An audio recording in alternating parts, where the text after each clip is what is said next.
Olá, meus amigos. Bem-vindos ao canal Binei Noor Brasil e Descomplicando a Kabbalah.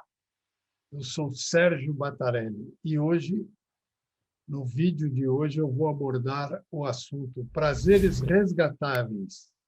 Como a Kabbalah enxerga as relações sexuais.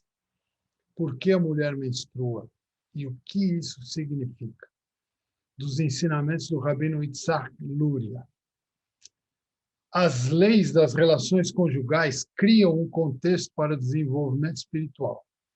E Deus falou a Moisés, dizendo, fale aos filhos de Israel, dizendo, se uma mulher conceber e dar à luz a um filho, ela ficará impura por 7 dias. Ela será impura como nos dias de sua menstruação. E no 8º dia, a carne de seu prepúcio será circuncidada. Levítico 12, 1-3. A carne do prepúcio do filho que acabou de nascer. Então, se faz a Brit Milá no 8º dia depois do nascimento.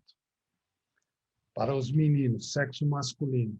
Saiba que isso, ou seja, a contaminação de uma mulher por 7 dias após o nascimento de um filho, foi causada pela injeção do veneno da serpente em Eva. Eu já expliquei os detalhes sobre isso em outros vídeos. A verdadeira história de Adão e Eva, o pecado original. Então, se você ainda não viu esses vídeos, procure aí na playlist ou na lista de vídeos que você vai achar. Embora o texto da Bíblia diga apenas que a serpente falou com Eva, na Torá, na Bíblia, é mencionado que a serpente falou com Eva, perdão. Mas é explicado na tradição oral, da Torá oral, que a cobra realmente teve relações sexuais com ela, com Eva. Isso está em Rashi, explicado por Rashi no Tratado de Shabat 146a, no Talmud. A serpente personifica o mal, isto é, o egoísmo e o ego egocêntrico, a antítese da consciência de Deus. Certamente, todo indivíduo tem uma alma divina única, que se pretende expressar com sua personalidade divina distinta, com sua própria contribuição única para a compreensão do mundo, da presença de Deus no mundo. Isso pode se expressar de várias maneiras, de entendimentos inovadores da Torá à criatividade artística, a atos de bondade, a inspirar outras pessoas a levar vidas santas, e assim por diante. Este é o ego único e divino da pessoa. Assim, o ego em si não é necessariamente uma coisa ruim. O problema é que esse ego divino é frequentemente oculto pelo alter ego da alma animal. Então, eu já expliquei isso em outros vídeos. Nós temos duas almas, a alma animal e a alma divina. A alma animal é ligada ao mundo que a gente vive. A alma divina é ligada a Deus. O problema, como eu disse, é que esse ego divino, ou seja, a nossa alma divina, é frequentemente oculta pelo alter ego da alma animal. A alma animal se sobrepõe à alma divina. E isso é uma coisa com a gente, com cada um de nós. A gente tem que trabalhar para que, na verdade, a alma divina se sobreponha à alma animal. Esse alter ego começa com a consciência do eu que uma pessoa deve ter para garantir que cuidará de suas próprias necessidades físicas, mas rapidamente assume o controle completo dos pensamentos da pessoa, tornando-a egoísta e auto-orientada. O que quer dizer isso? Que a alma animal, na verdade, ela vem para cumprir as nossas necessidades físicas, comer, beber, etc. Só que, rapidamente, essa alma animal, que é relacionada ao nosso físico, ela toma conta de tudo. Ela passa à frente e deixa a alma divina de lado. E nós, sem percebermos isso, vamos cada vez mais dando mais força e importância para a alma animal. Em outras palavras, se uma criança não recebe a educação espiritual adequada, também conhecida como Torá, que a treina para dar precedência à sua alma divina, sua alma animal assumirá o controle por padrão. Então, o estudo da Torá, o estudo da Kabbalah, o estudo do Zohar, o estudo do Tânia, ajuda a que a pessoa entenda e mantenha o controle da alma divina e não o controle da alma animal. Então, o importante é você tem filho, começar a orientar teus filhos desde pequenos sobre a Torá. Isso ocorre porque o ego animal recebe o controle inicial da mente, pois uma criança primeiro precisa aprender a cuidar de si mesma. Ou seja, a criança primeiro, quem domina ela é a alma animal, ela primeiro precisa aprender a cuidar, ela vai crescer, a pegar as coisas, caminhar, comer. Então, depois disso é que a alma divina tem que ser cultivada para que ela domine o corpo dessa criança. Essa consciência inflada do eu, isto é, inflada além da consciência básica do eu necessária para que funcionemos fisicamente. Então, só a alma divina não vai fazer o corpo funcionar. Nós temos que ter uma parte dominada pela alma animal, que faz o nosso corpo físico funcionar e sobreviver, e nós precisamos desse corpo físico para que a alma divina cumpra sua missão. Sem o físico, a alma divina não cumpre suas mitzvot, ou sua missão aqui nesse mundo. É definida como mal, na medida em que usurpa o papel pretendido para a alma divina. Então, quando a alma animal toma conta do papel da alma divina, isso é o mal. É o mal usurpando o divino. A consciência inflada do eu procura desviar a atenção do indivíduo das questões divinas. Então, nossa alma animal, o tempo todo, ela tenta desviar a nossa atenção do que é divino. Às vezes com indulgência material, às vezes com formas substitutas de espiritualidade, a fim de engrandecer sua preocupação e se concentrar em si mesmo. Então, às vezes você acha que está tendo uma orientação espiritual correta, mas não. Isso é o mal influenciando para que você não siga o caminho da sua alma divina, você não ouça e não dê atenção à sua alma divina. Esse subterfúgio também pode se expressar de maneiras muito refinadas, como atividades intelectuais ou artísticas abstratas. Então, a alma animal, o mal, ele te domina, não é só porque você acha que é só coisa má. Pode ser uma atividade artística, você desenvolve uma atividade musical, você tem que estar muito atento para começar a entender o que é divino e o que é animal. E para isso a gente precisa estudar muito a Torá, estudar Kabbalah, estudar Zohar, mas principalmente a Torá. A Torá é o mais importante de tudo. E ler os salmos diários, porque isso te eleva espiritualmente. Então isso traz sua alma divina ao controle. Na maioria das pessoas, sua mente consciente é uma mistura principalmente de ego animal e de alguns desejos profundos da alma, ou seja, da alma divina, que procuram emergir. Ou seja, a nossa alma divina de cada um tem o desejo de emergir, ela quer vir. Você tem que aproveitar e ajudar e permitir que isso aconteça. Quanto mais a pessoa espiritualiza sua vida, aprendendo a Torá e fazendo mitzvot, ou seja, cumprindo os mandamentos, oferece ao seu eu divino, ou seja, a alma divina de cada um, meios de expressão, mais sua criatividade expressa a verdadeira divindade e é capaz de identificar e se concentrar no elemento divino, na produção criativa de outras pessoas. A perspectiva animal, subjetiva, egoísta da vida foi introduzida na humanidade pela serpente. Tudo isso, todo esse mal foi introduzido no nosso mundo, em nós, em cada um de nós, pela serpente, sua personificação primordial. Ao injetar, presta atenção, sexualmente, seu veneno psicológico em Eva, a serpente roubou Adão e Eva de sua capacidade de ver a realidade desinteressadamente. Deixa eu explicar mais uma vez.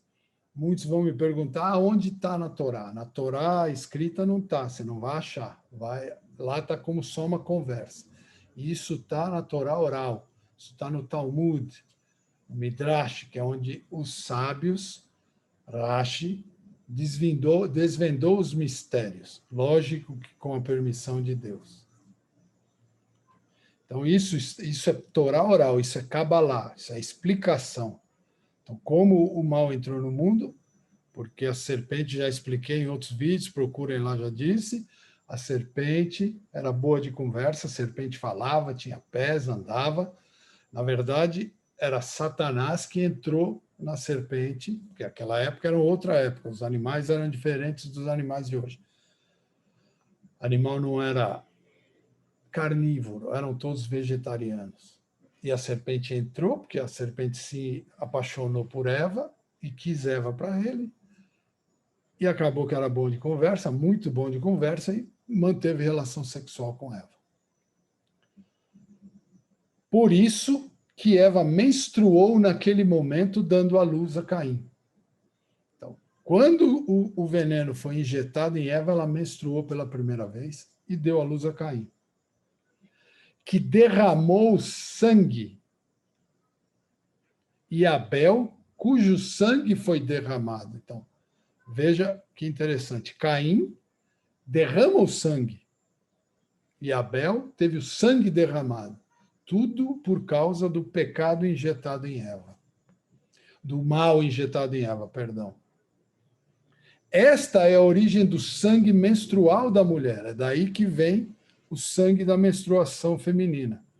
Como está escrito, quando uma mulher dá semente e dá à luz um menino, ela fica impura 7 dias. Como nos dias do seu período menstrual, ela fica impura. Isso está em Levítico 12, 2. O fato de a Torá comparar a impureza contraída pelo nascimento com a impureza contraída pela menstruação indica que as duas estão ligadas tematicamente. A menstruação faz com que a mulher se concentre em si mesma, física e emocionalmente. É por isso que as relações conjugais são proibidas durante a menstruação. E a mulher está concentrada demais em si mesma para se concentrar no marido ou na alma comum. É por isso que a mulher tem TPM, quando ela está menstruada, tem todos esses problemas. Vem tudo da origem do mal injetado em Eva. E aí todas as mulheres herdaram esse mal de Eva. Os homens também. Nós vamos chegar lá. Mas hoje nós estamos falando sobre isso, sobre menstruação, sobre o mal, sobre relações sexuais. O fato de isso indicar que a menstruação é espiritualmente o resultado da introdução da autoconsciência na humanidade, que vimos se originar na injeção da serpente de sua semente física, metafísica em Eva. Então, o mal entrou na humanidade por Eva, não por Adão. O mal entrou na humanidade porque Eva teve relação sexual com a serpente, que era o mal, que era Satã. Tudo isso controlado por Deus. Nada foi feito sem a vontade divina. Deixar isso bem claro. As leis da pureza familiar são a maneira divinamente direcionada pela qual a experiência menstrual pode ser transformada no que se pretende ser. Um processo educativo fora da auto-orientação. O sangramento no nascimento também começou com o pecado primordial. Se Adão e Eva não tivessem pecado, o parto ocorreria sem sangrar, não teria sangramento. E este será o caso no futuro. Com a vinda de Mashiach, as mulheres passarão a dar à luz sem dor e sem sangramento. Baruch Hashem. Essa também é a razão pela qual ela fica impura por 7 dias quando dá à luz a um menino. Pois, quando ela contribui primeiro com sua vermelhidão, a prole é do sexo masculino. Então, quando a mulher contribui primeiro, vai nascer um bebê de sexo masculino. Somos ensinados que quando a esposa der sua semente primeiro, ela dará à luz a um homem. Quando o marido der sua semente primeiro, ela dará à luz a uma mulher. Isso está no Tratado do Talmud de Berachot 60a. O fato de a mulher ter dado à luz a um menino significa que, quando a criança foi concebida, sua feminilidade assumiu o papel principal. Seu desejo de expressar divindade no mundo produziu um homem. Então, o desejo da mulher, o desejo de Eva de produzir divindade no mundo, ou seja, de expressar a divindade no mundo, produziu um homem. Uma vez que os homens são obrigados a cumprir as mitzvot mais ativas do que as mulheres. Eu já expliquei isso também em outros vídeos. Então, o homem tem muito mais mitzvot, muito mais mandamento do que as mulheres. Com isso, também entendemos por que dos 4 prepúcios do homem, apenas o do seu órgão procriador é circuncidado. O homem tem 4 prepúcios. Por que somente o prepúcio do seu órgão genital? É a pele, que muita gente conhece como fimose, não é bem a fimose, mas a pele que cobre a glande, porque só ali é circuncidado no 8º dia. A razão é que esses 4 prepúcios fazem alusão aos 4 anos que o fruto de uma árvore é considerado prepúcio. Os primeiros 4 anos de uma árvore, o fruto é considerado prepúcio. O prepúcio do órgão procriador é onde Adão pecou. Adão pecou com o seu órgão procriador. Por isso, lembra a injeção do veneno da serpente e do pecado sexual, Queri, conhecido como mal.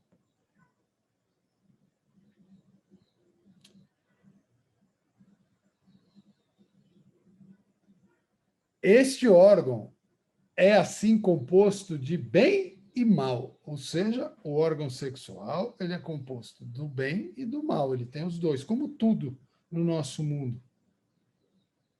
Depois, antes não tinha, antes desse pecado original não tinha, era só bem. Agora a serpente injetou o mal na humanidade em Eva.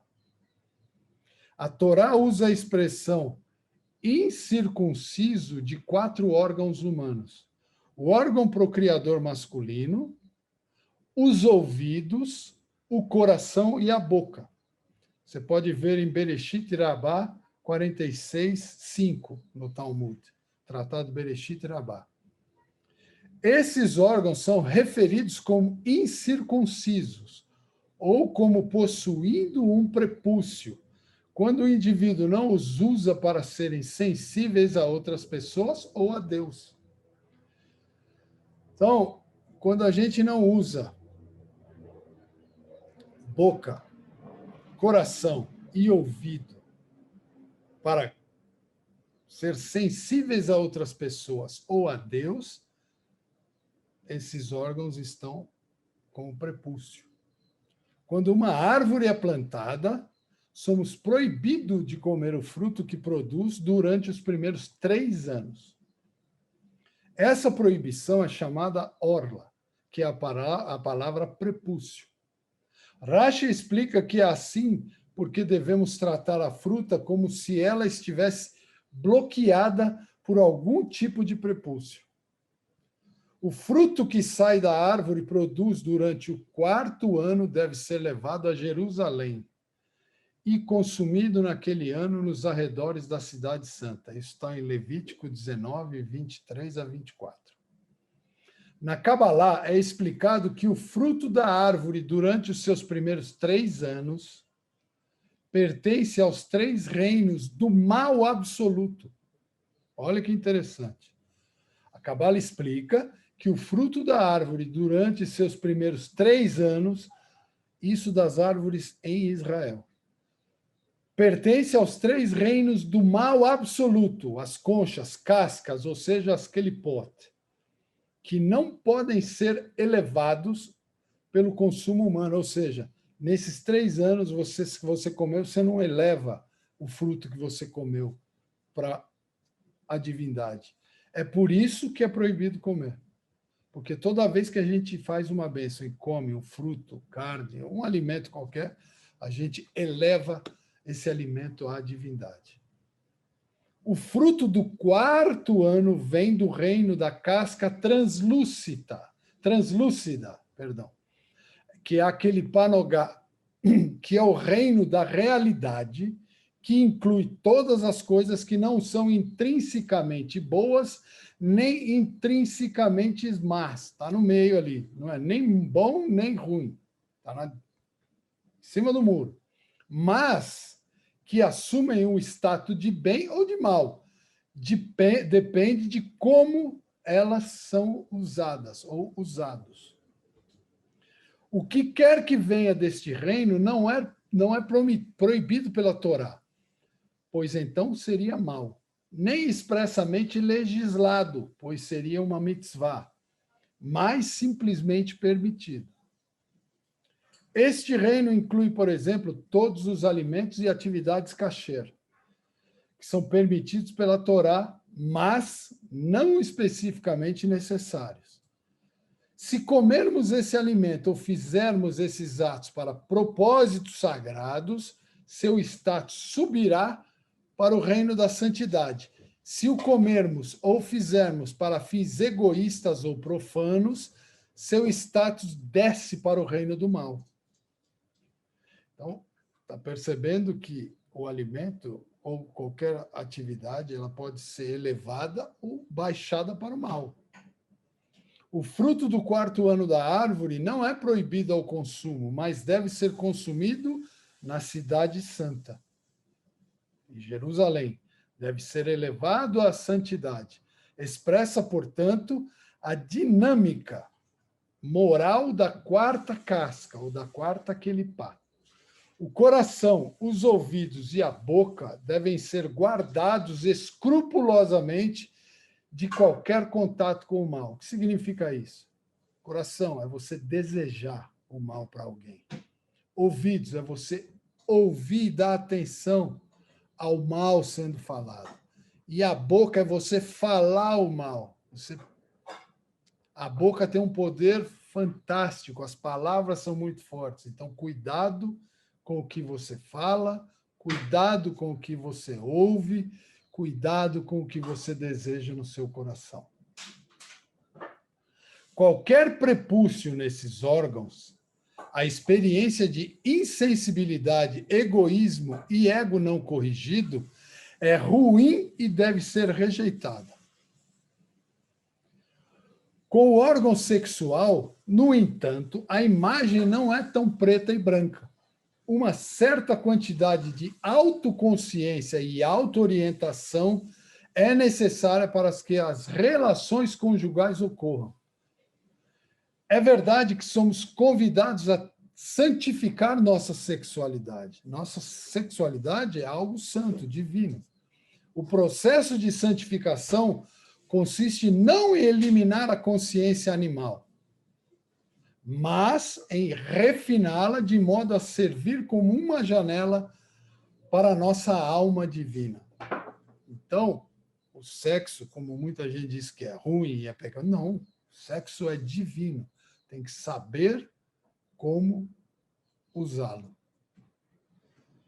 Esse é o paradoxo das relações conjugais. Cada parceiro deve se concentrar e dar prazer ao outro. Mas, para que cada parceiro faça isso com sucesso, O outro deve se obrigar experimentando o seu próprio prazer.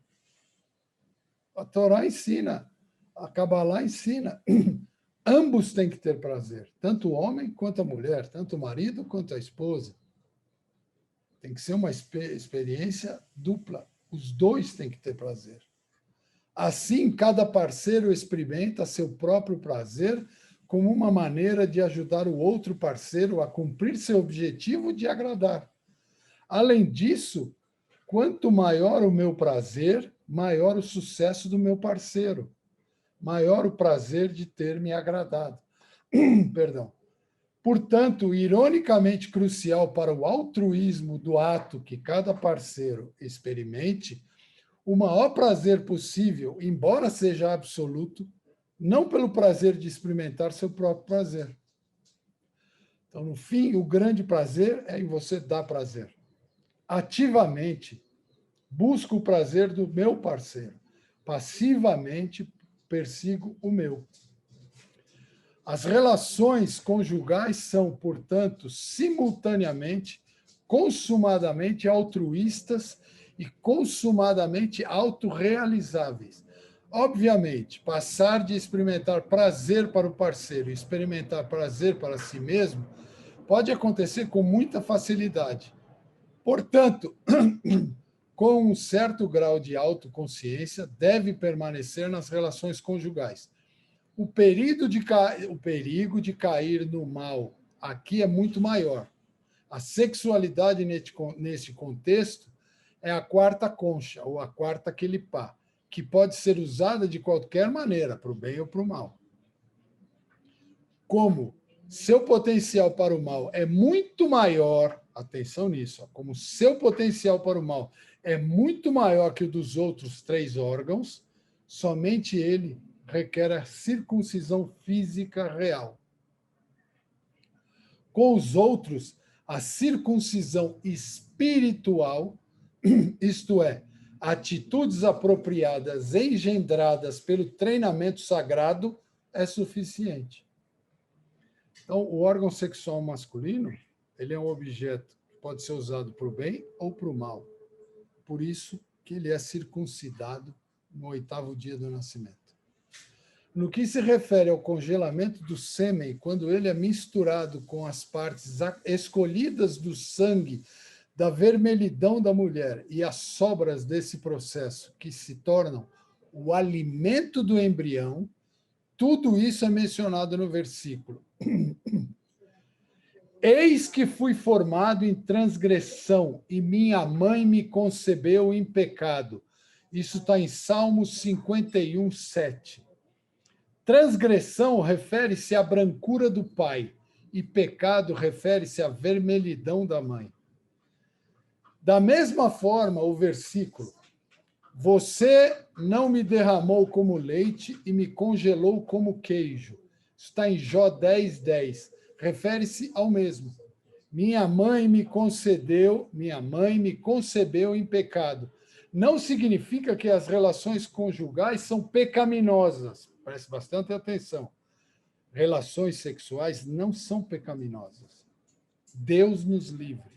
Mas simplesmente que um certo elemento de autoconsciência é necessário para que elas sejam realizadas como Deus deseja, como mencionado acima. Então, com isso, eu encerro o vídeo de hoje sobre esse assunto muito importante, que é a sexualidade, que são as relações sexuais. Relações sexuais corretas não tem nada de pecaminosas. Tá bom? Espero que tenha esclarecido o assunto. Aguardo vocês para um próximo vídeo. Um grande abraço a todos, que Deus abençoe.